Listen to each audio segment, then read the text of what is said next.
الله من الشيطان اللعين الرجيم.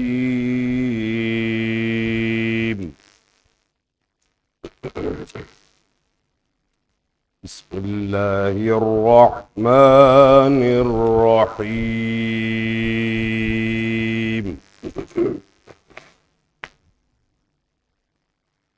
هل أتى على الإنسان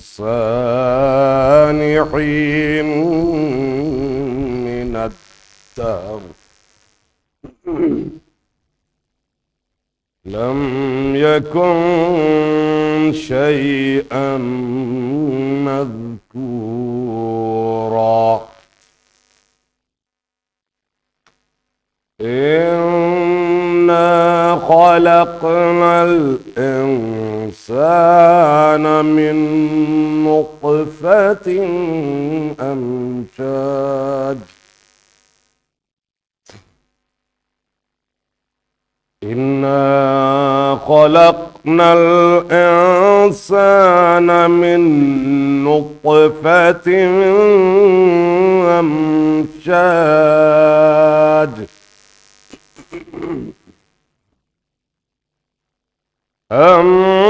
أمشاج نبتليه فجعلناه سميعا بصيرا.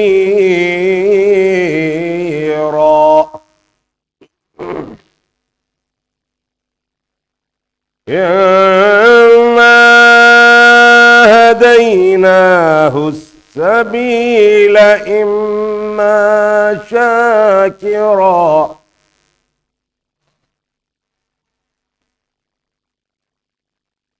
إنا هديناه السبيل إما شاكرا وإما كفورا.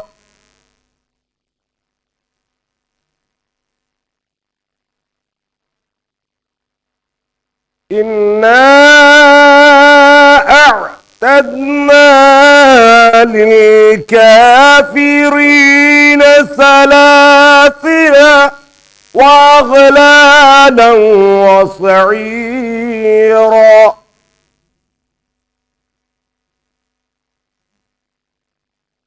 إن الأبرار يشربون من كأس كان مزاجها كافورا.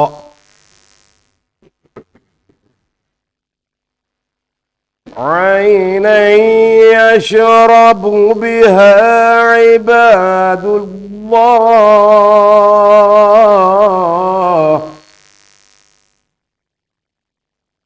عينا يشرب بها عباد الله يفجرونها تفجيرا. يوفون بالنذر ويخافون يوما كان شره مستطيرا.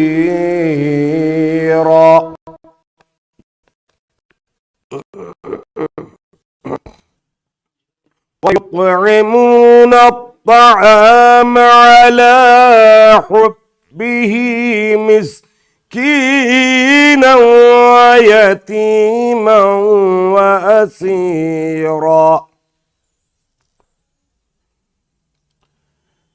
إنما نطعمكم لوجه الله لا نريد منكم جزاء ولا شكورا. صدق الله العلي العظيم وصدق رسوله النبي الكريم. إن الله وملائكته يصلون على النبي يا أيها الذين آمنوا صلوا عليه وسلموا تسلیما۔ ہے کوئی نور نظر ہاتھ میں قرآن لے کے در پہ آ جاتی ہے ماں، چاہے ہم خوشیوں میں ماں کو بھول جائیں دوستوں، چاہے ہم خوشیوں میں ماں کو بھول جائیں دوستوں، جب مصیبت سر پہ پڑتی ہے تو یاد آتی ہے ماں، یاد آتا ہے شب عاشور کا کڑی الجواں، یاد آتا ہے شب عاشور کا کڑی الجواں، جب کبھی الجھی ہوئی زلفوں کو سلجھاتی ہے ماں، جب تلک یہ ہاتھ ہیں ہم شیر بے پردہ نہ ہو، جب تلک یہ ہاتھ ہیں ہم شیر بے پردہ نہ ہو، ایک بہادر با وفا بیٹے سے یہ فرماتی ہے ماں، پیار کہتے ہیں کسے اور مامتا کیا چیز ہے، پیار کہتے ہیں کسے اور مامتا کیا چیز ہے، کوئی ان بچوں سے پوچھ جن کی مر جاتی ہے ماں، اپنے غم کو بھول کر روتے ہیں جو شبیر کو،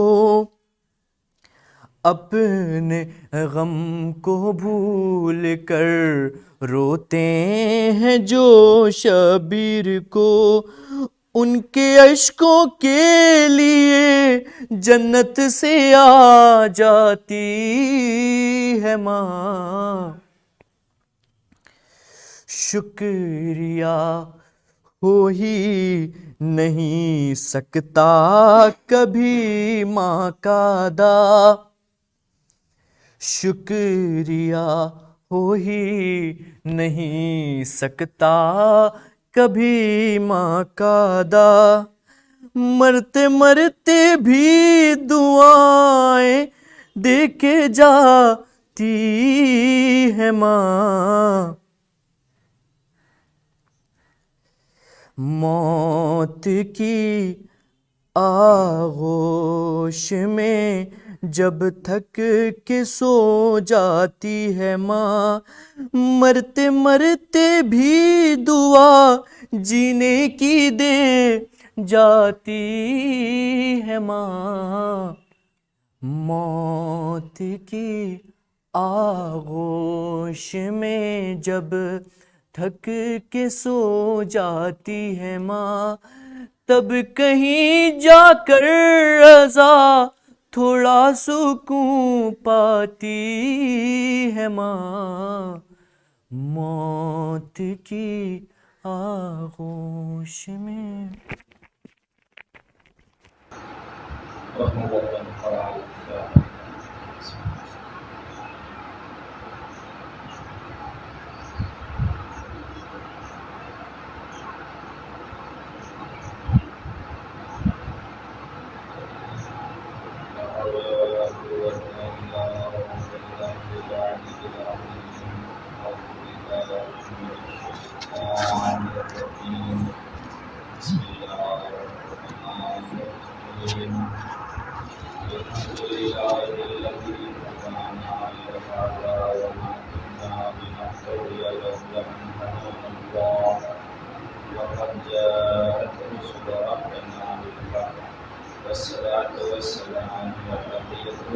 الكرام على النبي المهدي المدني القرشي الهاشمي الطهاري مولانا ومولى الثقلين جد الحسن والحسين والعباس محمد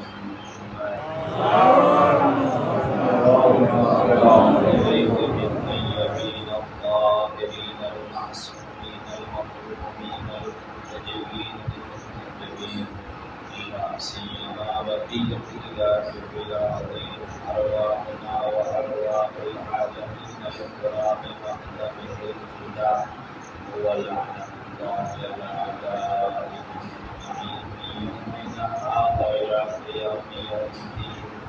أما بعد فقد قال الله تبارك وتعالى في كتابه الكريم وهو أصدق الصادقين وقول الحق بالحق. بسم الله الرحمن الرحيم ووصينا الإنسان بوالديه إحسانا حملته أمه كرها ووضعته كرها صدق محمد.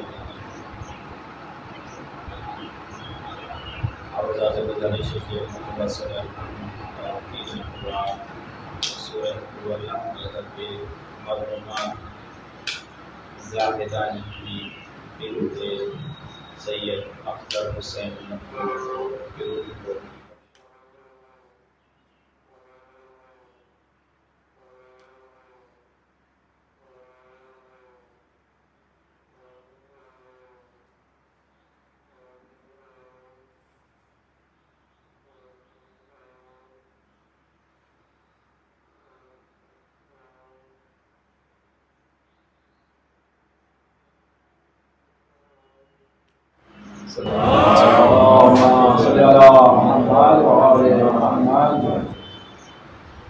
مرحومہ کے تیسرے سوال کے لیے 199 قرآن سورہ یاسین 8 بار، استغفار 100 بار، فاتحہ کبیرہ 5 بار، سورہ قدر 65,000 بار، سورہ رحمان 41 بار، سورہ مزمل 41 بار، 10 سورہ ملک 41 بار، لا الہ الا اللہ 1,25,000 بار، قل هو اللہ 50,000 بار، سورہ نشرہ 41 بار، سورہ توبہ 2 بار، سورہ دہر 41 بار، چاروں کل 41 بار، سلوات 60,000 بار، 600 مرتبہ تسبیح، انا انزلنا 100 بار، 1 مہینے کا روزہ اور 1 سال کی نماز. ان تمامی چیزوں کا بھی ہدیہ مرحومہ کی خدمت میں اس سال کرتا ہوں. صلوات پڑھے پر محمد و آل محمد. عزیزان گرامی، ارشاد رب العزت ہو رہا ہے کہ ہم نے انسان کو اس بات کی وصیت کی کہ وہ اپنے والدین کے ساتھ نیکی انجام دے، اور اس کے بعد خاص طور پر ماں کا تذکرہ شروع ہو رہا ہے اور ماں کی خدمتوں کی جانب اشارہ کیا جا رہا ہے. آواز قدرت آئی کہ وَوَصَّيْنَا الْإِنسَانَ بِوَالِدَيْهِ إِحْسَانًا، کہ ہم نے انسان کو اس بات کی وصیت کی کہ وہ اپنے والدین کے ساتھ احسان کرے. حملتہ امہ کرہا، وہ ماں جس نے اپنے شکم میں تمہیں جگہ دی ہے اسے اذیت کا سامنا کرنا پڑا، مگر اس اذیت کو اس نے خوشی خوشی قبول کیا. ووضعته کرہا، اور جب وضع حمل ہوا یعنی ولادت ہوئی تو اس وقت بھی جو اذیت ہوئی ہے اس کو ماں نے بہت ہی خوشی کے ساتھ قبول کیا۔ یہ اذیتیں وہ ہیں جس کو کوئی دوسرا برداشت نہیں کر سکتا، جس کو کوئی دوسرا تحمل نہیں کر سکتا۔ ماں کی خدمتوں کی جانب اشارہ کرتے ہوئے قرآن آواز دے رہا۔ عزیزان گرامی، دنیا میں جو بھی آیا ہے اس کو ایک نہ ایک دن اس دنیا سے جانا ہے۔ قرآن کا یہ اعلان ہے کہ کل نفس ذائقۃ الموت، ہر نفس کو موت کا ذائقہ چکھنا ہے۔ جو اس کائنات میں آیا ہے اس کو اس کائنات سے جانا ہے۔ اب یہ ہمارے لیے عقل مندی کا مقام ہے کہ ہم اپنے لیے زاد راہ کو فراہم کر لیں۔ جب ہم نے قرآن کو پڑھا، جب ہم نے حدیث کو پڑھا، جب ہم نے اپنی دنیا میں لوگوں کو مرتے ہوئے دیکھا تو ہمیں اس بات کا یقین ہو گیا کہ جو ہم اس دنیا میں آئے ہیں اس دنیا سے ہمیں جانا بھی ہے۔ تب عقل مندی اسی میں ہے کہ ہم اپنے لیے زاد راہ کو فراہم کر لیں، آمادہ کر لیں اپنے آپ کو اس پروردگار کی بارگاہ میں جانے کے لیے۔ عزیزان گرامی، قرآن مجید کی آیہ کریمہ ہے جو سورہ جمعہ میں موجود ہے، اور ہر نماز جمعہ میں یہ سورہ جمعہ پڑھا جاتا ہے، جس میں یہ آواز دی جاتی ہے قُلْ إِنَّ الْمَوْتَ الَّذِي تَفِرُّونَ مِنْهُ فَإِنَّهُ مُلَاقِيكُمْ ثُمَّ تُرَدُّونَ إِلَىٰ عَالِمِ الْغَيْبِ وَالشَّهَادَةِ فَيُنَبِّئُكُم بِمَا كُنتُمْ تَعْمَلُونَ، کہ وہ موت جس سے تم فرار کر رہے ہو وہ ایک نہ ایک دن تم سے ملاقات کرے گی، اور تمہیں اس پروردگار کی بارگاہ میں لایا جائے گا کہ جو عالم غیب بھی ہے اور عالم شہادہ بھی ہے، یعنی جو تمہارے ظاہر سے بھی واقف ہے اور تمہارے باطن سے بھی واقف ہے۔ فَيُنَبِّئُكُم بِمَا كُنتُمْ تَعْمَلُونَ، اور اس کے بعد تمہیں خبر دی جائے گی ان چیزوں کے بارے میں جو تم نے انجام دی، ان اعمال کی خبر دی جائے گی جو تم نے انجام دیے ہیں۔ وَمَن يَعْمَلْ مِثْقَالَ ذَرَّةٍ خَيْرًا يَرَهُ وَمَن يَعْمَلْ مِثْقَالَ ذَرَّةٍ شَرًّا يَرَهُ، اگر تم نے ذرہ برابر بھی نیکی انجام دی ہوگی تو وہ بھی دکھائی جائے گی، اگر ذرہ برابر بھی برائی تم نے انجام دی ہوگی تو وہ بھی دکھائی دی جائے گی۔ تو عزیزان گرامی، کہنے کا کل مقصد یہ ہے کہ ہمیں اس دنیا سے ایک نہ ایک دن جانا ہے، تو ہمیں اپنے آپ کو آمادہ کر لینا چاہیے، ہمیں اپنے آپ کو آمادہ کر لینا چاہیے۔ کوشش یہ کرنا چاہیے کہ زندگی اطاعت پروردگار میں گزرے، کوشش یہ کرنا چاہیے کہ زندگی اطاعت اہل بیت علیہم السلام میں گزرے، اس طریقے سے ہماری زندگی گزرنا چاہیے۔ اب عزیزان گرامی، انسانی زندگی کے 4 مرحلے ہوتے ہیں۔ بچپن کا مرحلہ ہوتا ہے، جوانی کا مرحلہ ہوتا ہے، بڑھاپے کا مرحلہ ہوتا ہے، اور اس کے بعد موت کا مرحلہ ہے۔ بچپن کا مرحلہ وہ ہوتا ہے کہ جب ہم رو رہے ہوتے ہیں، ہماری جو بھی نیاز ہوتی ہے، جو بھی ہماری ضرورتیں ہوتی ہیں وہ ہم رو کر کے بیان کرتے ہیں۔ اب اس میں ایک رونا تو وہ ہے کہ جو ہمیں یاد ہے، اور ایک وہ رونا وہ ہے جو ہمیں یاد نہیں ہے۔ جب ہماری ولادت ہوتی ہے اس وقت اگر ہم نہیں روتے تو ماں باپ بھی پریشان ہو جاتے ہیں، ڈاکٹرز بھی پریشان ہو جاتے ہیں، عزیز و رشتہ دار بھی پریشان ہو جاتے ہیں کہ بچے کی ولادت تو ہوئی ہے لیکن بچہ نہیں رویا۔ تو اس کا مطلب یہ ہے کہ رونا علامت حیات ہے، رونا علامت حیات ہے۔ اب اگر ہم زندہ رہنا چاہتے ہیں، اگر ہم اپنے آپ کو زندہ ثابت کرنا چاہتے ہیں تو ہمیں گریہ کرنا ہوگا، ہمیں گریہ کرنا ہوگا، ہمیں اپنے آپ کو اہل بیت علیہم السلام سے جوڑنا ہوگا، محمد اور آل محمد سے اپنے آپ کو جوڑنا ہوگا، اور اپنے وجود کو ان سے منسلک کرنا ہوگا۔ تو عزیزان گرامی، جب ہم پیدا ہوئے تو گریہ علامت حیات بنا. جب علامت حیات بنا تو وہاں کے اوپر اسلام نے ایک ضابطہ حیات پیش کیا، اور وہ ضابطہ حیات یہ تھا کہ جب بچہ روئے تو اس کے داہنے کان میں اذان دے دینا اور بائیں کان میں اقامت دے دینا. جب اذان اور اقامت کی بچے کو لوری دی گئی تو یہ پہلی منزل انسان کی تھی جہاں پر اذان و اقامت ہوئی ہے، اور جب آخری منزل انسان کی ہوگی تو وہاں پر کیا ہوگا؟ وہاں پر صرف اور صرف نماز ہوگی. وہاں پہ صرف اور صرف نماز ہوگی، وہاں پر اذان اور اقامت نہیں ہوگی. اذان اور اقامت ہو چکی ہے، اب صرف نماز پڑھی جانی ہے. تو عزیزان گرامی، اس کا مطلب یہ ہوا کہ ہماری زندگی کا جو وقفہ ہے وہ اتنا ہی ہے جتنا اذان اور اقامت اور نماز میں ہوا کرتا ہے. اتنا ہی ہمارے درمیان ہماری زندگی کا وقفہ ہے، اتنا ہی ہمیں وقفہ ملا ہے جتنا اذان و اقامت اور نماز کے درمیان وقفہ ہوا کرتا ہے. شاید یہی وجہ ہے کہ جناب نوح علیہ السلام سے یہ پوچھا گیا کہ آپ نے 2500 سال زندگی گزاری ہے تو آپ نے کیسا محسوس کیا؟ آواز دی، محسوس یہ ہوا کہ ایک دروازے سے داخل ہوا ہوں اور دوسرے دروازے سے نکل گیا. ایک دروازے سے داخل ہوا اور دوسرے دروازے سے نکل گیا. تو عزیزان گرامی، جناب نوح کیا بتانا چاہ رہے ہیں؟ جناب نوح یہ بتانا چاہ رہے ہیں کہ دیکھو، یاد رکھو، زندگی کی مدت بہت ہی مختصر ہے.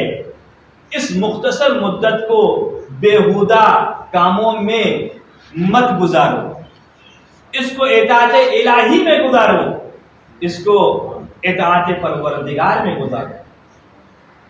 تو عزیزوں، انسانی زندگی کا پہلا مرحلہ بچپن کا مرحلہ ہوتا ہے، اور اس میں جب تک کہ بچہ نہیں رو لیتا ہے تب تک کہ اسے مردہ شمار کیا جاتا ہے. جب وہ رو لیتا ہے تو وہ علامت حیات بن جاتا ہے. خوشیاں چاروں طرف پھیل جاتی ہیں کہ بچہ رو دیا. اور عزیزوں، اس کے بعد جب منزل آگے بڑھتی ہے، اب ہم جو بھی ضرورت ہوتی ہے رو کر کے اپنی ضرورتوں کو پورا کرانے کی کوشش کرتے ہیں. کھانا چاہیے ہوا تو رو کر کے مانگ لیا، پانی چاہیے ہوا تو رو کر کے مانگ لیا، کھلونا چاہیے ہوا تو رو کر کے مانگ لیا. جو بھی چیز ہمیں چاہیے ہوئی ہم نے رو کر کے طلب کر لی، رو کر کے ہم نے مانگ لی. اور وہاں کے اوپر کوئی بھی ہمیں نہیں جھڑکتا، کوئی بھی ہمیں نہیں مارتا، بلکہ سبھی یہی کہتے ہیں کہ یہ معصوم ہے، یہ معصوم ہے، یہ اپنے ارادے کو رو کر کے ظاہر کرتا ہے. ابھی اس کے اندر وہ قوت نہیں پیدا ہوئی کہ بات کر سکے، اپنی بات کو لوگوں تک پہنچا سکے، لہذا رو کر کے وہ اپنے بڑوں سے اپنی ضرورتوں کو پورا کراتا ہے. بس عزیزان گرامی، یہی منزل ہماری بھی ہے، یہی منزل ہماری بھی ہے کہ ہم اپنے پروردگار کی بارگاہ میں جانے کے بعد اس لائق نہیں ہے کہ ہماری زبان سے وہ جملے نکل سکیں جو شایان پروردگار ہوں، جو شایان پروردگار ہوں، جو اللہ کی شان کے مطابق ہوں. ایسے جملے ہم ادا نہیں کر سکتے، لہذا بس ہم رو کر کے اپنے پروردگار سے اپنی ضرورتوں کو پورا کراتے ہیں. تو عزیزان گرامی، اب کوئی یہ نہ سمجھے کہ یہ رونا غلط ہے، بلکہ رونا جہاں علامت حیات ہے وہیں کے اوپر علامت عصمت بھی ہے. سبھی معصوم کہتے ہیں رونے والے کو، سبھی معصوم شمار کرتے ہیں. تو عزیزان گرامی، اگر اللہ سے ہم رو کر کے مانگ رہے ہیں تو یہ غلط نہیں ہے، بلکہ یہ معصومیت کی علامت ہے. یہ صلوات پڑھیں پر محمد اور پھر جوانی کا مرحلہ. پھر بڑھاپے کا مرحلہ اور لاسٹ میں موت کا مرحلہ۔ موت کا مرحلہ وہ ہے کہ جو ہمیشہ ہمارے ساتھ رہنے والا ہے۔ بچپن نے ہمارے ساتھ وفا نہیں کری، جوانی نے ہمارے ساتھ وفا نہیں کری، بڑھاپے نے ہمارے ساتھ وفا نہیں کری، لیکن جو ہمیشہ ہمارے ساتھ رہنے والا ہے وہ ہے موت کا مرحلہ۔ یعنی قبر میں بھی موت، حساب و کتاب میں بھی موت، حشر میں بھی موت، قیامت میں بھی موت، جہاں پہ بھی ہم چلے جائیں وہاں کے اوپر ہمیں اس مرحلے کے ساتھ رہنا ہے۔ موت کے ساتھ ہمارا ایک ساتھ گانٹھ ہے، ایک ہمارا موت کے ساتھ تعلق ایسا بن گیا ہے کہ جہاں پہ بھی ہم جائیں گے وہاں کے اوپر یہ چیز ہمارے ساتھ رہنے والی ہے۔ شاید یہی وجہ ہے کہ جب تلقین پڑھائی جاتی ہے، جب مردے کو لٹا کر کے تلقین پڑھی جاتی ہے تو اس میں نہ بچپن کے مرحلے کو حق کہا گیا، نہ جوانی کے مرحلے کو حق کہا گیا، نہ موت کے مرحلے کو حق کہا گیا، بلکہ جس مرحلے کو حق کہا گیا وہ ہے موت کا مرحلہ۔ موت کا مرحلہ اس کو حق کہا گیا ہے۔ اور یہ یاد رکھیے گا کہ جب انسان موت کی منزل میں قدم رکھتا ہے تو وہ مدعا اسے مل جایا کرتا ہے جس کی تلاش میں اس نے پوری زندگی گزاری، جس کی تلاش میں اس نے پوری زندگی گزاری۔ یعنی آج ہماری پوری زندگی کا اگر ہم محور ڈھونڈیں تو ہم یہ دیکھیں گے کہ ہماری زندگی محمد اور آل محمد کے اشتیاق میں گزر رہی ہے۔ ان سے ہم ملنا چاہتے ہیں، ان سے ہم ملاقات کرنا چاہتے ہیں، اور جب موت کا مرحلہ آتا ہے تو وہاں کے اوپر یہ منزل پوری ہو جاتی ہے اور انسان کو وہ مدعا مل جاتا ہے، اس کی وہ حاجت پوری ہو جایا کرتی ہے۔ تو عزیزوں، شاید یہی وجہ ہے کہ شاعر نے آواز دی کہ موت جب صاحب کردار سے ٹکراتی ہے وہ تو مرتا ہی نہیں، موت ہی مر جاتی ہے۔ یہ تو ترکیب ملاقات علی ہے، ورنہ موت حیدر کے غلاموں کو کہاں آتی ہے؟ سبحان اللہ، سبحان اللہ۔ موت اللہم صلی علی محمد و آل محمد۔ موت حیدر کے غلاموں کو کہاں آتی ہے؟ تو عزیزو، یہ موت کا مرحلہ ہے کہ جب انسان اس مرحلے میں قدم رکھتا ہے تو اپنے مولا اور آقا کی زیارت کرتا ہے۔ شاید یہی وجہ ہے کہ امام نے ارشاد فرمایا کہ جو بھی اس دنیا سے جائے گا وہ مجھے دیکھے گا، من یمت یرانی، جو بھی موت کے مرحلے سے گزرے گا وہ ہمیں دیکھے گا۔ اگر ہمارا چاہنے والا ہوگا تو ہمارے آنے پر وہ خوش ہوگا، اور اگر ہم سے بغض رکھنے والا ہوگا تو وہ ہمارے آنے پر ناراض ہوگا، ہمارے آنے پر اس کا چہرہ فک پڑ جائے گا، کیونکہ جس چیز کا وہ انکار کرتا چلا آ رہا تھا آج وہ چیز سامنے موجود ہے۔ اور مومن اس لیے خوش ہوگا کہ جس چیز کا وہ زندگی بھر اقرار کرتا ہوا آ رہا تھا آج وہ چیز وہ محسوس کر رہا ہے، دیکھ رہا ہے اپنی آنکھوں سے۔ تو عزیزوں، یہ موت کا مرحلہ حق ہے، اور یہ حدیث بہت ہی معروف ہے کہ سنتے ہوئے آئے ہیں کہ الحق مع علی و علی مع الحق، کہ حق علی کے ساتھ ہے اور علی حق کے ساتھ ہے۔ تو عزیزوں، موت حق ہے تو جہاں حق ہوگا وہاں علی ہوں گے، جہاں علی ہوں گے وہاں حق ہوگا۔ کہ صلوات پڑھے پر محمد، اللہم صلی علی محمد و آل محمد۔ عزیزوں، سبحان اللہ۔ کائنات میں جتنی بھی چیزیں موجود ہیں سب کو ایک نہ ایک دن فنا ہونا ہے، سب کو ایک نہ ایک دن ختم ہونا ہے۔ کل نفس ذائقۃ الموت، ہر نفس کو موت کا ذائقہ چکھنا ہے۔ دوسری جگہ کے اوپر ارشاد ہوا کل من علیہا فان ویبقى وجہ ربک ذو الجلال والاکرام، کہ ہر شے فنا ہو جانے والی ہے، صرف وہ چیز باقی رہے گی جو وجہ اللہ کے نام سے یاد کی جاتی ہے۔ سوائے وجہ اللہ کے کوئی چیز باقی رہنے والی نہیں ہے، سب فنا ہو جائے۔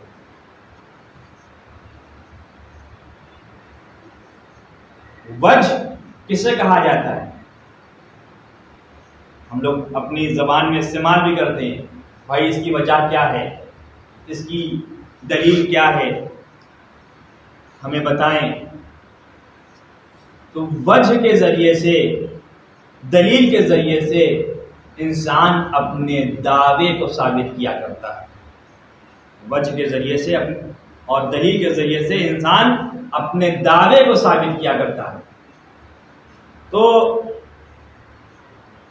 جو وجہ دعوے کو ثابت کر دے وہ حقیقی وجہ شمار کی جاتی ہے۔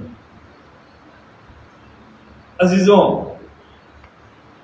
پروردگار عالم ایک چھپا ہوا خزانہ تھا، کنت کنزا مخفیہ، میں ایک چھپا ہوا خزانہ تھا، میں نے چاہا کہ میں پہچانا جاؤں تو اس لیے میں نے ایک مخلوق کو خلق کیا۔ یہ مخلوق وہ تھی کہ جو ذریعہ بنی اللہ کو پہچاننے کا، اس لیے کہ پروردگار وہ ہے جو ذہن میں آ نہیں سکتا، فکروں میں سما نہیں سکتا، الفاظ اس کا احاطہ نہیں کر سکتے، جو نہ زمانی ہے، نہ مکانی ہے، نہ قابل تحلیل ہے، نہ لائق تجزیہ ہے، نہ قابل حل ہے، اور نہ وہ حلول کر سکتا ہے، کسی کے اندر سما بھی نہیں سکتا۔ ہمارے عقل کے اندر اتنی صلاحیت نہیں ہے کہ وہ اللہ کی صحیح طریقے سے معرفت پیدا کر سکے۔ ہمارے اندر اتنی صلاحیت نہیں کہ ہم اپنے پروردگار کی صحیح طریقے سے معرفت پیدا کر سکیں۔ تو اب وہ جو ہم جیسا ہوتے ہوئے بھی اللہ سے متصل ہو، اس کا رابطہ اللہ سے عمیق ہو، تو وہ ذریعہ بنتا ہے اللہ کی شناخت کا، وہ ذریعہ بنتا ہے اللہ کی شناخت کا، اور جو ذریعہ بن جائے اللہ کی شناخت کا وہی وجہ اللہ ہوا کرتا ہے، وہی وجہ اللہ ہوا کرتا ہے۔ شاید یہی وجہ ہے کہ جو ہمارے معصومین ہیں، جو ہمارے معصومین محمد اور آل محمد، ان کے لیے صلی اللہ محمد و آل محمد روایتوں میں آیا ہے، خود امام معصوم نے ارشاد فرمایا کہ بنا عبد اللہ و بنا عرف اللہ، کہ ہماری ہی وجہ سے اللہ کی عبادت ہوئی، ہماری ہی وجہ سے اللہ کی اطاعت ہوئی، ہماری ہی وجہ سے اللہ کو پہچانا گیا۔ اس کا مطلب یہ ہوا کہ یہ وہ تھے کہ جن کا رابطہ ادھر سے بھی تھا اور جن کا رابطہ ادھر سے بھی تھا، اور انہوں نے اس طرف کی باتوں کو ہم تک پہنچایا اور ہم کو اس تک پہنچنے میں مدد کی۔ ہمارا ذریعہ بنے کہ ہم اپنے پروردگار کو صحیح طریقے سے پہچان سکیں۔ اگر ہم نے ان کو پہچان لیا، محمد اور آل محمد کو پہچان لیا، تو ہم اپنے پروردگار کو پہچان لیں گے۔ شاید یہی وجہ ہے کہ حدیث میں یہ آیا ہے، دعاؤں میں یہ پڑھا جاتا ہے، اللہم عرفنی نفسک فإنک ان لم تعرفنی نفسک لم اعرف رسولک۔ اے میرے پروردگار، تو مجھے اپنی پہچان کرا دے، اگر تو نے اپنی پہچان نہیں کرائی تو ہم تیرے رسول کو نہیں پہچان سکتے، اور اگر ہم نے تیرے رسول کو نہیں پہچانا تو تیرے ایمان، تیری جو حجت ہے اس کو بھی نہیں پہچان سکتے، جو ہمارے ایمان ہیں ان کو بھی نہیں پہچان سکتے، اور اگر ہم نے اپنے ایمان کو نہیں پہچانا تو ہم گمراہی میں مبتلا ہو جائیں گے، ہم گمراہ ہو جائیں گے۔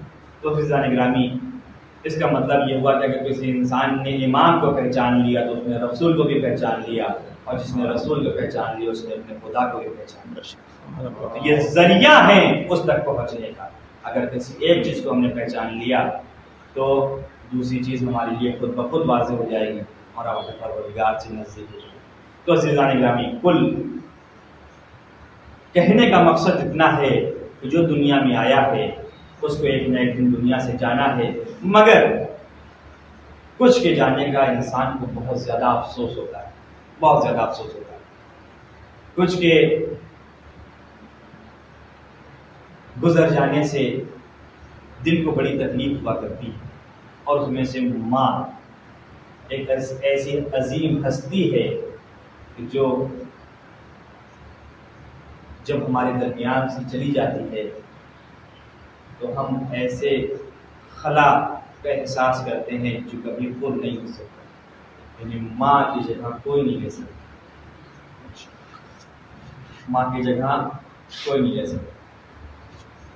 میں کچھ روایتیں ماں سے متعلق آپ کے سامنے عرض کرنا چاہتا ہوں، اور اس کے بعد ربط مسائل۔ امام زین العابدین علیہ السلام ارشاد فرماتے ہیں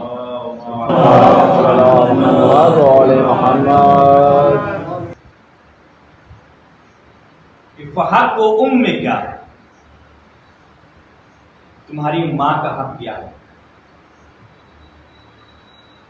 فَأَن تَعْلَمْ أَنَّهَا حَمَلَتْكَ حَيْثُ لَا يَحْمِلُ أَحَدٌ أَحَدًا، کہ تمہاری ماں کا حق یہ ہے کہ یہ بات تم اپنے ذہن میں بیٹھا لو کہ اس نے تمہیں جتنا خوشی کے ساتھ اپنے شکم میں حمل کیا، اٹھائے رکھا، ایسا کوئی نہیں کر سکتا، ایسا بار، ایسا بوجھ کوئی نہیں اٹھا سکتا جو ماں نے اٹھایا۔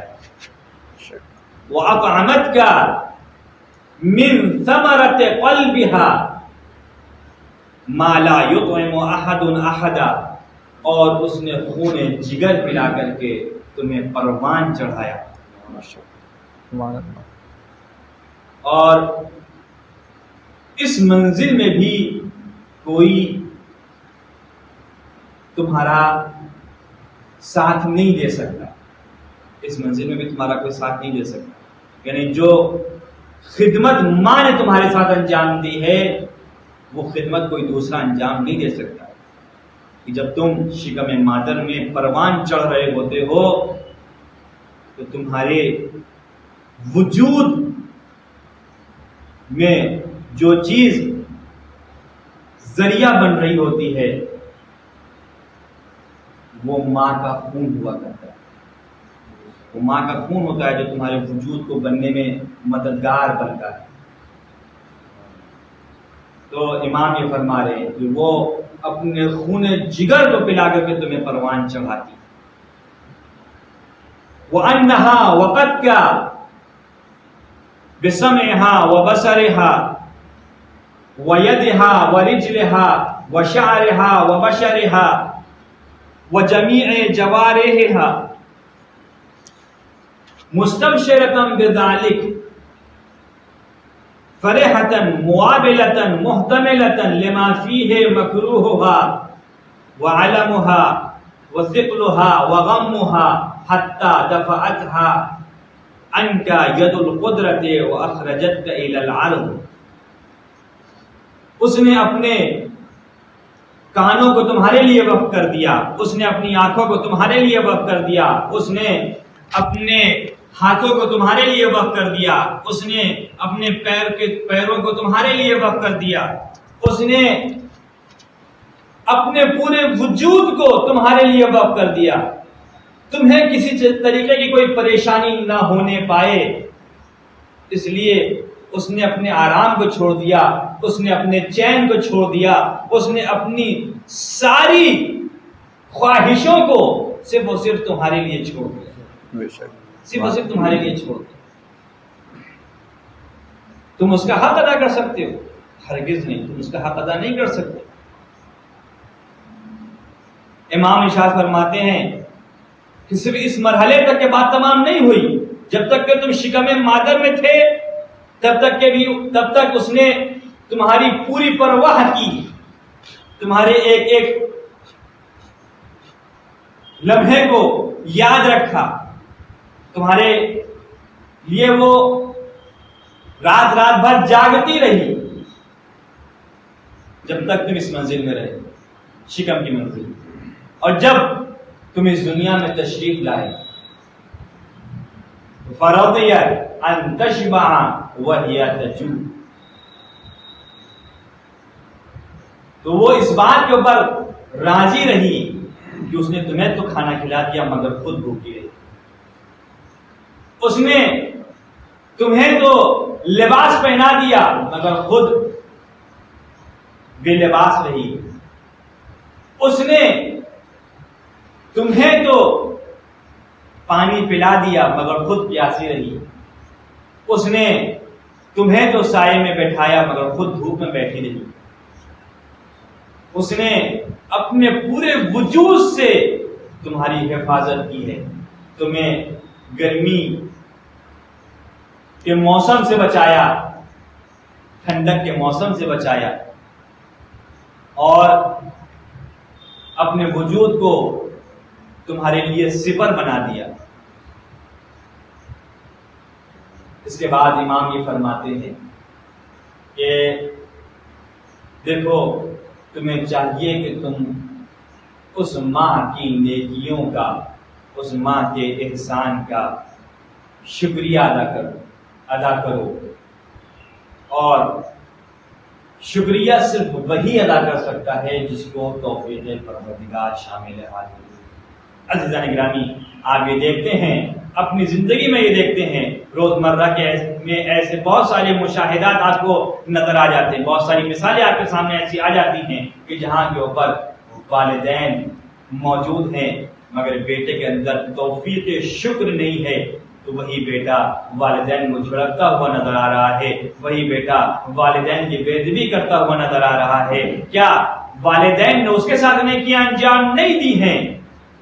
یہاں کے اوپر اس کے اندر اس بات کا احساس نہیں ہے، توفیق پروردگار اس پہ شامل حال نہیں ہے، وہ اپنے والدین کا شکریہ ادا کر سکے. اور ایک وہ ہے جو اپنے والدین کا ادب و احترام کرتا ہوا نظر آ رہا ہے، والدین کے سامنے جھکتا ہوا نظر آ رہا ہے، والدین کی خدمت کرتا ہوا نظر آ رہا ہے. ایک منزل یہ ہے. تو امام یہ کہہ رہے ہیں کہ شکریہ ادا کرو، مگر یہ شکریہ بھی تم اسی وقت ادا کر سکتے ہو جب تمہیں توفیق پروردگار حاصل ہو جائے. اور توفیق پروردگار کوئی الگ سے چیز نہیں ہے کہ ہمارے اوپر اللہ کی جانب سے الہام ہوتا ہے، نہیں. عزیزان گرامی، ہم اگر ان نیکیوں کا احساس کر لیں اور ہم صحیح اور پاکیزہ نفس کے حامل ہوں تو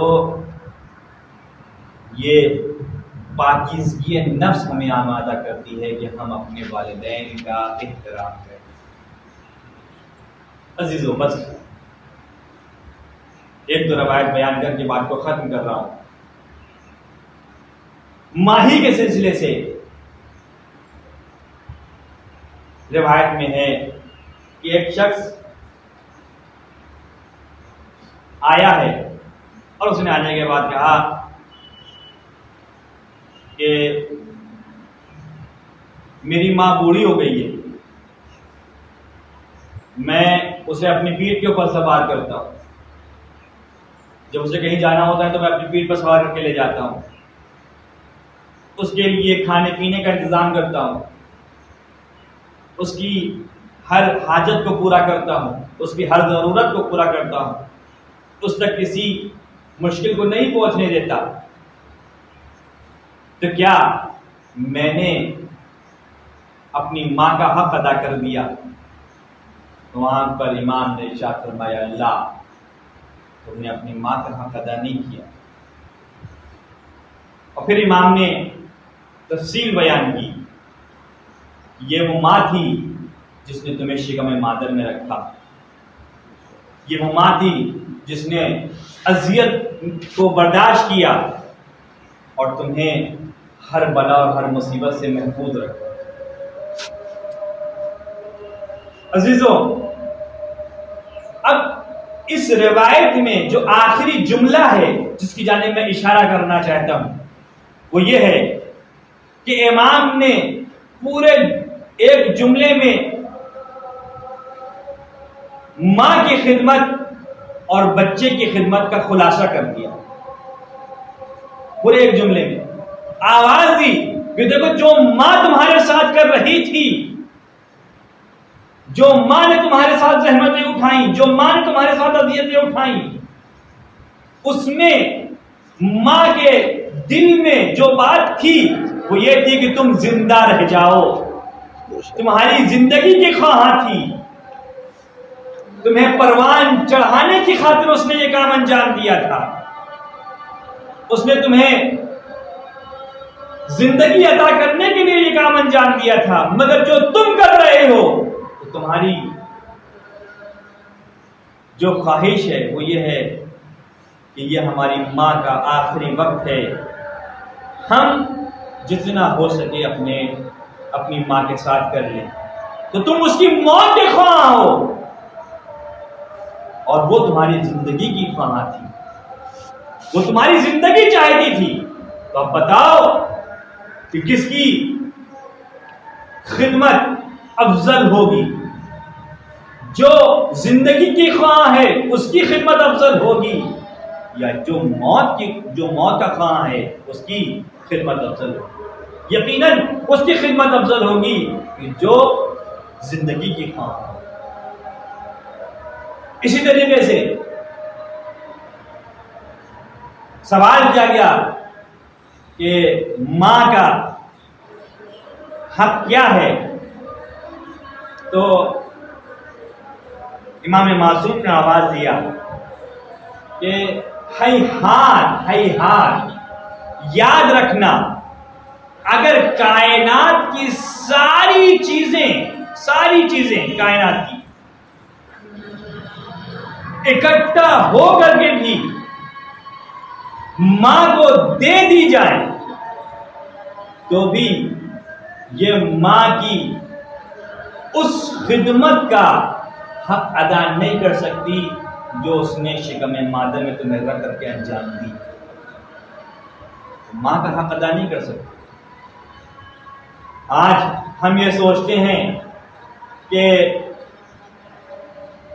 ہمارے والدین پرانی فکر کے مالک ہیں، ہمارے والدین فرسودہ فکر کے مالک ہیں، ہمارے والدین پرانے زمانے کے ہیں، وہ آج ہمارے زمانے میں ایڈجسٹ نہیں ہو سکتے ہیں، وہ ہمارے زمانے کے مطابق نہیں چل سکتے ہیں، اور اسی وجہ سے ہم اپنے والدین کے ساتھ بے ادبی بھی کر دیتے ہیں، ہم اپنے والدین کو اذیت بھی پہنچا دیتے ہیں، صرف یہ سوچ کر کے کہ ہمارے والدین کے اندر اب وہ سمجھ نہیں رہی ہے۔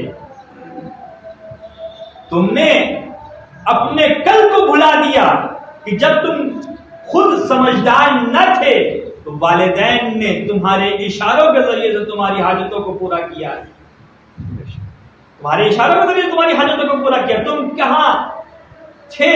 نہ تم بول سکتے تھے، نہ تمہارے بدن میں، تمہارے جسم میں کوئی توانائی پائی جاتی تھی، تمہارے اشاروں کو سمجھ کر کے، تمہارے اشاروں کو وہ معنی دے کر کے، بات کو سمجھ کے تمہاری ضرورتوں کو پورا کیا کرتے تھے۔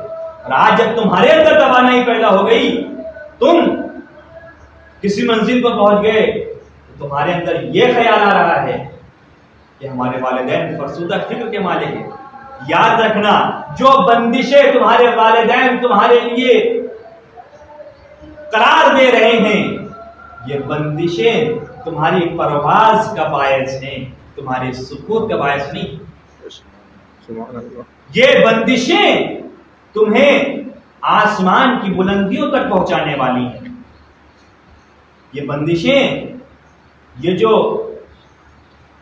ان کے احکام ہیں، یہ احکام اور یہ جو ان کی باتیں ہیں جو تمہیں بری لگنے لگی ہیں آج، کہ فلاں جہاں پہ ہمیں جانے سے کیوں روک دیا، فلاں جہاں ہمیں کام کرنے سے کیوں روک دیا، فلاں کام ہمیں انجام کیوں نہیں دینے دیا گیا، تو ابھی تمہاری عقل میں وہ پختگی نہیں آئی ہے۔ وہ والدین اس مرحلے سے گزر چکے ہیں، وہ بہتر جانتے ہیں کہ کیا تمہارے لیے اچھا ہے اور کیا تمہارے لیے برا۔ اگر آج ہم ان کو اپنے مطابق نہیں سمجھتے، اپنے لائق نہیں سمجھتے، یا تو ان کو جھڑک دیا کرتے ہیں۔ تو عزیزان گرامی، جو بندشیں ہیں اس کی میں خوبصورت مثال پیش کی گئی ہے۔ وہ خوبصورت مثال یہ ہے کہ پتنگ تو سبھی نے دیکھی ہے، اس پتنگ میں جب تک کہ ڈور بندھی ہوتی ہے اور وہ ڈور کسی کے ہاتھ میں ہوتی ہے، تب تک کہ یہ پتنگ آسمانوں کی سیر کیا کرتی ہے۔ یہ پتنگ آسمانوں کی سیر کیا کرتی ہے، اور جیسے ہی یہ پتنگ اس ڈور سے ٹوٹ جاتی ہے، یہ پتنگ اس ڈور سے کٹ جاتی ہے، تو کیا ہوتا ہے؟ پھر اس کا سقوط ہونا شروع ہو جاتا ہے، پھر وہ نیچے آنے لگتی ہے، پھر وہ ایسے کے ہاتھوں میں چلی جاتی ہے کہ جس کے ہاں اس کی کوئی قدر نہیں ہوتی، وہ اسے پھاڑ کر کے پھینک دیا کرتے۔ تو اگر ہم اس طریقے کی زندگی گزارنا چاہتے ہیں کہ ہماری کوئی وقت نہ رہ جائے، ہماری کوئی اہمیت نہ رہ جائے، تو یقیناً آپ جیسے چاہیں ویسے زندگی گزاریں۔ لیکن اگر آپ آسمانوں کی سیر کرنا چاہتے ہیں تو اپنے والدین کے کہنے کے مطابق زندگی گزاریں، اپنے والدین کے کہنے کے مطابق زندگی گزاریں۔ اور عزیزان گرامی، ماں اگر ناراض ہے تو انسان کی زندگی سے برکتیں اٹھ جائیں گی، والدین اگر ناراض ہیں تو انسان کی زندگی سے برکتیں اٹھ جائیں گی، انسان کا رزق کم ہو جائے گا، عمر کم ہو جائے گا اگر والدین ناراض ہیں۔ ایک شخص ہے جو جانکنی کے عالم میں، یعنی اس کی روح نکلنے والی ہے مگر روح نکل نہیں پا رہی۔ جب پیغمبر اسلام وہاں پہ پہنچے ہیں تو پیغمبر اسلام نے کہا کہ کہو لا الہ الا اللہ۔ اس نے کہنے کی کوشش تو کی مگر زبان کہہ نہ سکی، کہنے سے عاجز رہی۔ کئی مرتبہ کہلوانے کی کوشش کی گئی مگر وہ کہہ نہ سکا۔ تو پیغمبر اسلام نے یہ آواز دی کہ کیا اس کی ماں ہے؟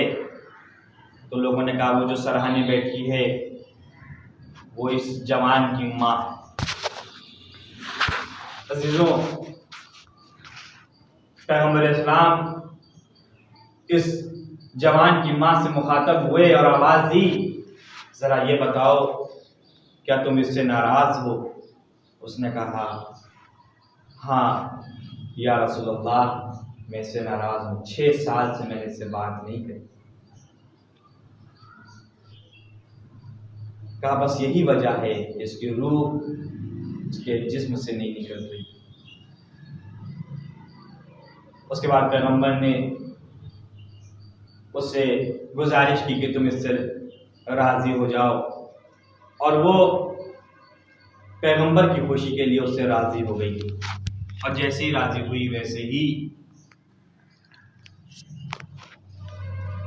جب پیغمبر نے کہا کہ کہو لا الہ الا اللہ، تو اب اس کی زبان کھل گئی اور اس نے لا الہ الا اللہ پڑھا۔ تو عزیزان گرامی، یہ ایک معمولی ماں ہے، ایک معمولی ماں ہے جو اگر اپنے بچے سے ناراض ہو جائے تو انسان کی روح بھی اس کے بدن سے نہیں نکلتی، انسان کی روح بھی اس کے بدن سے نہیں نکلتی۔ عزیزوں، آپ ذرا سوچیں کہ جو ام ابیہا ہو، جس کا مرتبہ یہ ہو کہ رسول بھی اسے اپنی ماں کہہ رہے ہوں، تو اس کی منزل کیا ہوگی؟ اور اس واقعے میں آپ نے یہ ملاحظہ کیا کہ رسول سراہنے موجود ہیں اور اس سے کہہ رہے ہیں کہ تم لا الہ الا اللہ کہو، مگر اس کے باوجود بھی رسول کا ہونا اس کے لیے فائدہ بخش نہیں ہے، اس کو فائدہ نہیں پہنچا رہا۔ کیوں؟ اس لیے کہ اس کی ماں سے ناراض ہے۔ اب جو لوگ یہ سوچتے ہیں کہ ہم جوار رسول میں، جوار قبر رسول میں سو کر کے جنت کو حاصل کر لیں گے، وہ اتنا یاد رکھیں کہ چونکہ فاطمہ ان سے ناراض ہیں، چونکہ ام ابیہا ان سے ناراض ہے، لہذا رسول کے جوار میں ہونے کا کوئی فائدہ نہیں۔ عزیزوں، یہ ہے والدین کی عظمت جو روایتوں میں بیان کی گئی۔ بی بی زہرا صلوات اللہ علیہا کی عظمت اس انداز سے بھی ہمارے لیے واضح ہو جایا کرتی ہے کہ جب ایک معمولی ماں کا یہ مرتبہ ہے تو وہ جس کو پیغمبر اپنی ماں کہہ رہے ہوں، پھر وہ کس مرتبے پر فائز ہوگی۔ شاید یہی وجہ ہے کہ پیغمبر اسلام نے ارشاد فرمایا کہ جس نے بھی فاطمہ کو غضبناک کیا اس نے مجھے غضبناک کیا، اور جس نے مجھے غضبناک کیا اس نے اپنے پروردگار کو غضبناک کیا۔ اب اگر کوئی کسی نے فاطمہ کو ناراض کیا ہے تو وہ بہشت میں جانے کا تصور چھوڑ دے۔ جب ایک ماں، معمولی ماں کو اذیت پہنچا کر کے انسان بہشت میں قدم نہیں رکھ سکتا، تو جو ام ابیہا ہوگی اس کو اذیت پہنچانے کے بعد انسان کس طریقے سے بہشت میں جا سکتا ہے۔ بس عزیزان گرامی، ایک واقعہ نقل کر کے ربط مصائب دے رہا ہوں کہ ماں کی خدمت کا اثر دیکھیں، ماں کی خدمت کا اثر۔ ابراہیم مجاب یہ ایک شخص ہے جو کربلا سے کچھ فاصلے کے اوپر زندگی گزارا کرتا ہے۔ اس کے ایک بوڑھے ماں باپ ہیں اور اس کی ہمیشہ کی یہ عادت رہی کہ ہر شب جمعہ کو یہ اپنے والد یا والدہ میں سے کسی ایک کو لے کر کے کربلا جاتا تھا اور زیارت کرا کے لاتا تھا۔ ایک شب جمعہ آئی جس میں باپ کی نوبت تھی، باپ کی باری تھی، مگر ماں نے بھی خواہش ظاہر کی کہ میں بھی اس بار چاہتی ہوں کہ کربلا چلوں تمہارے ساتھ۔ اس نے کہا کہ اس بار بابا کی باری ہے، میں ان کو لے کر کے جانا چاہتا ہوں، کیونکہ میری سواری میں اتنی طاقت نہیں کہ میں آپ دونوں کو اس پر سوار کر سکوں، میں صرف ایک کو لے جا سکتا ہوں۔ تو جیسے ہی ماں سے یہ کہا تو ماں نے آواز دی کہ بیٹا پتہ نہیں اگلی شب جمعہ مجھے نصیب ہو یا نہ ہو، میں اس شب جمعہ تمہارے ساتھ زیارت پہ جانا چاہتی ہوں۔ جب ماں کا اصرار بڑھا تو بیٹا باپ کے پاس آیا۔ باپ کے پاس آنے کے بعد اس نے کہا کہ اے میرے بابا، میں یہ چاہتا ہوں کہ اس بار آپ نہ جائیں اور میں ماں کو لے کر کے چلا جاؤں۔ تو باپ نے بھی وہی جملہ کہا کہ پتہ نہیں اگلی شب جمعہ ہمیں نصیب ہو یا نہ ہو، ہمیں اسی بار جانا ہے۔ اور آپ یہ محسوس کرتے ہیں کہ جیسے جیسے انسان بڑھاپے کی منزل میں قدم رکھتا جاتا ہے ویسے ویسے اس کی سوچ بالکل بچوں کی طرح ہوتی چلی جاتی ہے، اس کا ذہن بچوں والا ہو جاتا ہے، پھر وہ ضد کی منزل میں آ جاتا ہے۔ اب یہاں کے اوپر ابراہیم مجاب کے پاس کوئی اور چارہ نہیں رہ گیا اور انہوں نے اس شب جمعہ میں دونوں کو ساتھ لے جانے کا ارادہ کر لیا۔ ماں کو اپنی پیٹھ کے اوپر سوار کیا اور باپ کو اپنی سواری کے اوپر اور لے کر کے چلے ہیں. جہاں رہتے تھے وہاں سے کربلا کافی فاصلے کے اوپر تھی اور راستے میں بارش ہوئی. بارش میں پیر آلودہ ہو گئے، کیچڑ میں پیر دھسے ہوئے ہیں اور اسی عالم میں قدم آگے بڑھاتے جا رہے ہیں کہ مولا کی بارگاہ میں پہنچنا ہے، مولا کی بارگاہ میں پہنچنا ہے. اذیتوں کا سفر مگر طے کیا گیا اس لیے کہ مولا کی بارگاہ میں پہنچنا ہے. اور جب مولا کی بارگاہ میں پہنچے ہیں، کربلا پہنچے ہیں، تو وہاں کے اوپر ماں کو اپنی پیٹھ سے اتارا ہے، باپ کو سواری سے اتارا اور روضے میں بھیج دیا. اور یہ سوچا کہ میں کچھ دیر آرام کر لوں، اس کے بعد مولا کی زیارت کرنے کے لیے آؤں گا. مگر دل میں پھر یہ خیال آیا کہ نہیں، جس عالم میں ہوں اسی عالم میں اپنے مولا کی بارگاہ میں آؤں گا، میں اپنے مولا کی زیارت کروں گا. اب ملتا ہے کہ جیسے ہی ابراہیم مجاب بارگاہ حسینی میں آئے ہیں ویسے ہی انہوں نے سلام کیا. اور جیسے ہی انہوں نے سلام کیا، امام کے سلام کا جواب آیا. انہوں نے سلام کیا اور اس سلام کا جواب آیا. جب جواب آیا تو لوگوں نے اس کو سنا، اسی وجہ سے ان کا نام ابراہیم مجاب پڑ گیا. یعنی وہ ابراہیم جس کے سلام کا جواب امام معصوم خود دیتے تھے. تو عزیزوں، یہ ہے ماں کی خدمت کا اثر. انسان اگر اپنے والدین کے ساتھ خدمت انجام دیتا ہے، ان کے ساتھ نیکی کرتا ہے، تو اس سے امام بھی راضی رہتی ہے اور اس سے خدا بھی راضی ہوتا ہے. اگر تم یہ چاہتے ہو، قرآن مجید کی آیت کریمہ کہ اگر تم یہ چاہتے ہو کہ تم اپنے پروردگار کا شکریہ ادا کرو تو تم اپنے والدین کا شکریہ ادا کرو. بس عزیزان گرامی، آپ یہ دیکھیں کہ ہماری عبادتیں اس وقت قابل قبول ہوں گی جب ہم سے ہمارے والدین راضی اور خوشنود ہوں گے. اگر ہماری عبادتیں اس منزل پر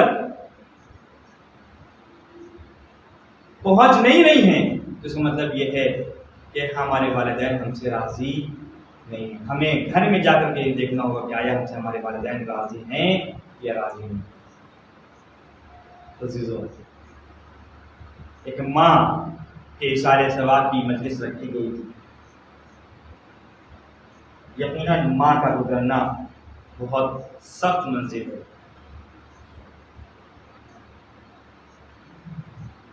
اور اس چیز کا احساس وہ بچے بخوبی کر سکتے ہیں جن کی مائیں اس دنیا سے گزر چکی ہیں،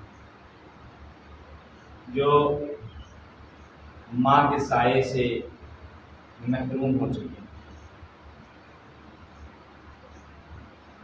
مگر ماں اس دنیا سے گزری تو ضرور،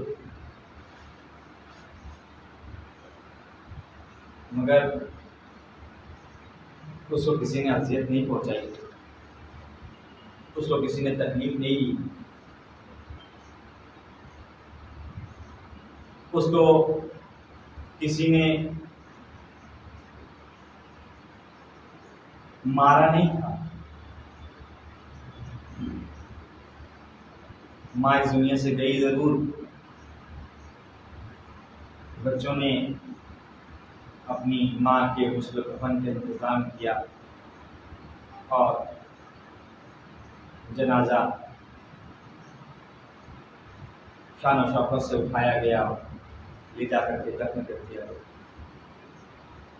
مگر تاریخ میں ایک ماں ایسی ہے جو وہ اس دنیا سے گئی ہے تو عجیب عالم ہے، اور وہ عالم یہ ہے کہ بچوں کے اوپر یہ پابندی لگی ہوئی ہے کہ بچوں بلند آواز سے نہ رونا، اس لیے کہ تمہارے گریے کو سن کر کے ہو سکتا ہے دوسروں کو خبر ہو جائے اور پھر کفن و دفن میں مشکل پیش آئے۔ آہستہ رونے کو کہا گیا۔ بچوں کی عمر بہت کم سن ہے، سن 11 ہجری میں انتقال ہوا ہے جناب فاطمہ الزہرا سلام اللہ علیہا۔ سن 4 ہجری میں امام حسین علیہ السلام پیدا ہوئے اور سن 3 ہجری میں امام حسن علیہ السلام پیدا ہوئے ہیں، اور سن 5 ہجری میں جناب زینب سلام اللہ علیہ پیدا ہوئی ہیں۔ تو کل ملا کے بچوں کا جو سن تھا وہ 5 سے 6 سال کا تھا، اور اس عالم میں ماں نے دعوے مفارقت دے دیا، اور اس عالم سے دنیا سے گئی ہے کہ پہلو شکستہ ہے، اس عالم سے اس دنیا سے گئی ہے کہ بازوؤں پر زخموں کے نشان موجود ہیں، بازوؤں کے اوپر نیل موجود ہے۔ عزیزوں، ماں یقیناً جب اس دنیا سے جاتی ہے تو اس غم کو انسان برداشت نہیں کر سکتا، انسان تحمل نہیں کر سکتا اس غم کو، لیکن وہ ماں جو اس دنیا سے اس طریقے سے گئی ہو کہ اس کا پہلو شکستہ ہو گیا ہو، اس کے بازوؤں کے اوپر نیل پڑی ہوئی ہو، اس کا موت شہید ہو گیا ہو، تو پھر یہاں کے اوپر انسان کی مصیبت میں اضافہ ہو جایا کرتا ہے۔